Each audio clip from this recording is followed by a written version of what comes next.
Imunidade. Olha, infelizmente, não foi só discurso e ameaça.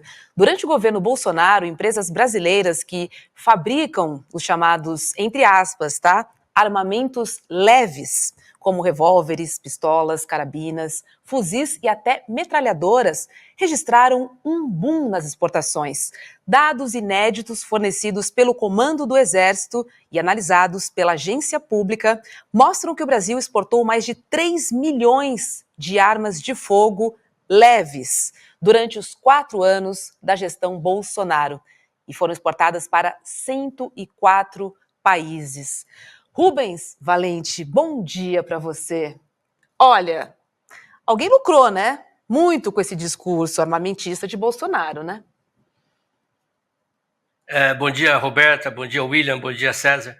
Sem dúvida, a gente pode dizer com certeza que quem lucrou foi a indústria armamentista nacional, em especial a Taurus, que saiu de um prejuízo de 59 milhões em 2018 para um lucro de 500 milhões em 2022 e uma receita bruta de 2,5 bilhões de reais em 2022. A Taurus representa aí mais de 95% das vendas, né, do Rio Grande do Sul, a Taurus, sediada em São Leopoldo. Então, esse trabalho, Roberto, se me permite aí explicar, é um trabalho que foi iniciado a partir de dados levantados por Luiz Fernando Toledo, da Data Fixers, e trabalhamos eu, Laura Schofield, Caio de Freitas, os editores Tiago Domenici e Ed Vanderlei, da Agência Pública, aqui em Brasília, analisando e interpretando esses dados. É uma massa inédita de dados que compreendem aí 12 anos de exportações. Como você disse, a gente está tratando desse tipo de armamento, que são individuais, digamos assim, que, vamos dizer, são menores, armas menores, também chamadas de pequenas armas, né? Mas então nós não entramos ainda, porque eu posso explicar depois, mas porque é coberto de sigilo toda a venda do material bélico, que é outro ponto importante, que foi também incentivado pelo governo Bolsonaro. Mas em síntese, como você falou, Roberta, os dados mostram, né, que aquele discurso, os decretos, 30 decretos que o governo Bolsonaro baixou para estimular a compra de armamentos, não se limitou a vitaminar o comércio local brasileiro, também atingiu esses mercados internacionais. Chegamos aí a 816 mil unidades vendidas ao ano, contra, no período anterior a ele, a média de 400 e poucos mil. Ele mais do que dobrou, 120% de aumento em relação ao período anterior a ele. Isso, como vocês podem prever, se traduz em inúmeras reportagens, notícias ao redor do planeta sobre pessoas mortas com armamento da Taurus, principalmente, inclusive pessoas mortas acidentalmente, denúncias de mau funcionamento dessas armas, né? Especialmente as pistolas, que tiveram um crescimento de 1.700%, a pistola 9mm da Taurus, que havia vendido aí 190 mil unidades até então, e bateu 2 milhões de unidades durante o governo Bolsonaro.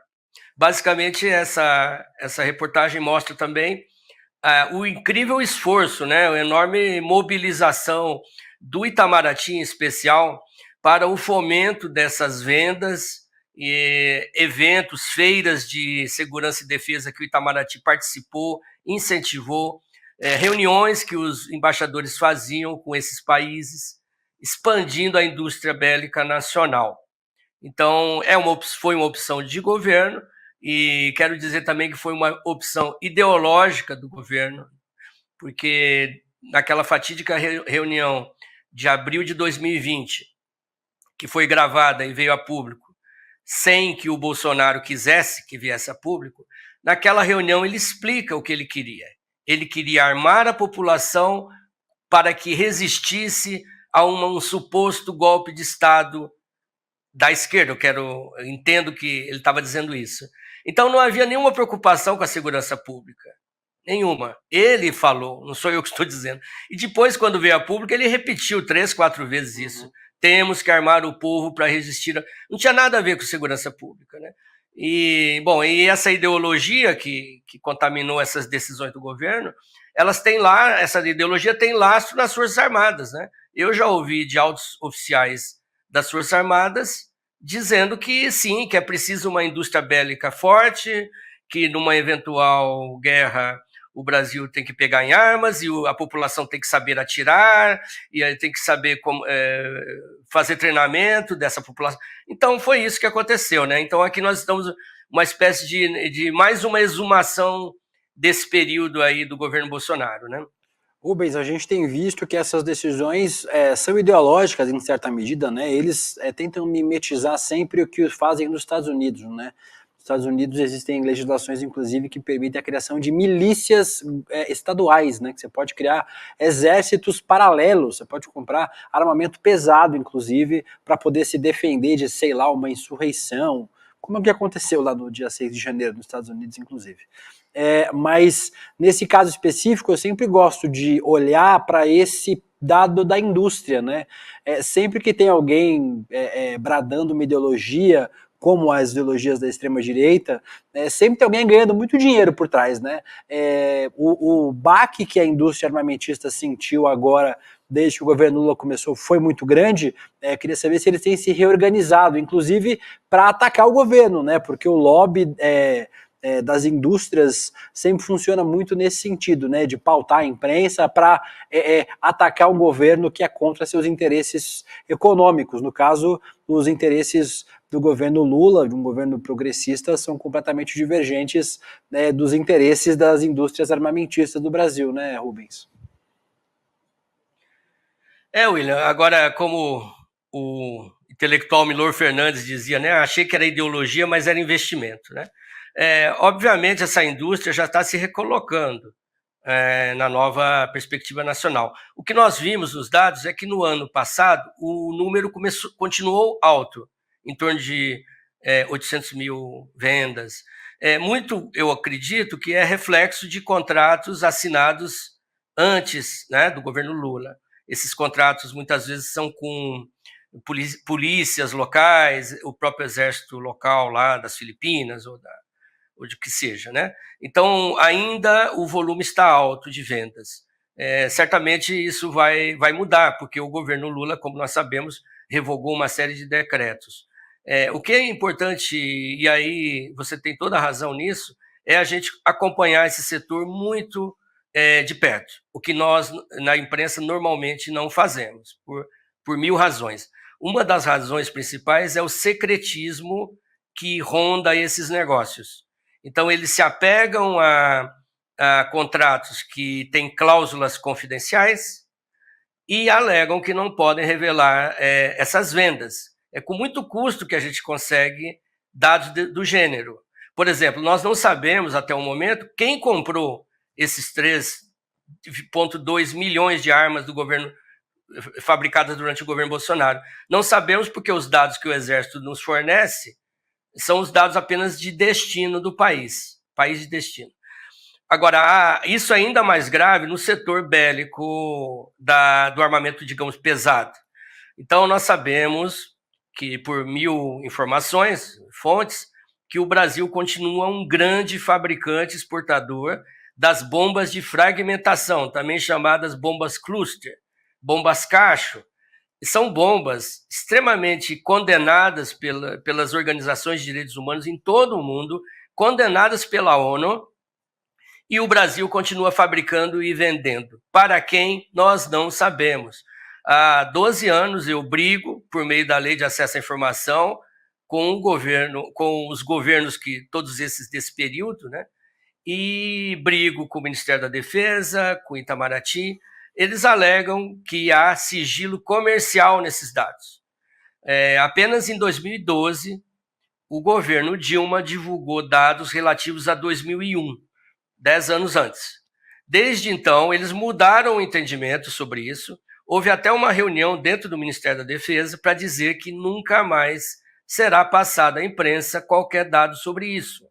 O que, para mim, é um atentado à transparência, é um atentado à ética, e que deveria ser combatido por qualquer governo. Essa exportação, ela precisa passar pelo Itamaraty e pelo Ministério da Defesa. Eles têm que dar pareceres. Olha, a Avibras, principalmente, estamos vendendo bombas de fragmentação para o Irã. Podemos vender ou não? O que você acha? E o governo emite um parecer, diz, não, você pode vender. O que aconteceu durante os 4 anos do governo Bolsonaro, nós não sabemos nada, absolutamente nada. A Human Rights Watch um dia me disse, a direção, que o Brasil é um dos mais secretos do mundo. Não conseguem saber. Então eu acho que isso é um desafio para um governo que se pretende democrático e transparente, revelar essas vendas. Ok, nós não precisamos saber os dados das vendas em andamento, digamos assim, porque isso pode atingir interesses de compradores e vendedores. Mas acho que é razoável, 1 ano atrás, 5 anos atrás, né? Então isso é de grande interesse público, porque as bombas de fragmentação, elas explodem numa região totalmente indiferente a quem está lá embaixo. Por exemplo, se há um comboio de militares passando e a bomba explode, ela explode no ar em milhares de pequenas bombas. Ela se abre no ar, essa bomba grande, e essas bombinhas explodem do tamanho de um campo de futebol. Então, se eles miram uma tropa, eles vão matar tudo ao redor. Se existe uma casa, se existe alguém passando, população civil, mata tudo ao redor, né? E eu participei de uma reunião no Ministério da Defesa em 2012, com 3 coronéis do Ministério da Defesa, e eles disseram para mim que sim, o Brasil fabrica, vai continuar fabricando, é uma necessidade da indústria bélica nacional. Então, se é uma necessidade da indústria bélica nacional, é uma necessidade da sociedade civil saber por que estamos fazendo isso, com qual objetivo, né? E as consequências políticas internacionais disso. O Brasil também fabrica minas antipessoais, que são aquelas minas que a pessoa pisa e explode, que a princesa Diana se tornou famosa por combater as minas antipessoais, que fazem vítimas civis. Depois que os conflitos acabam, as minas continuam matando crianças, amputando pernas.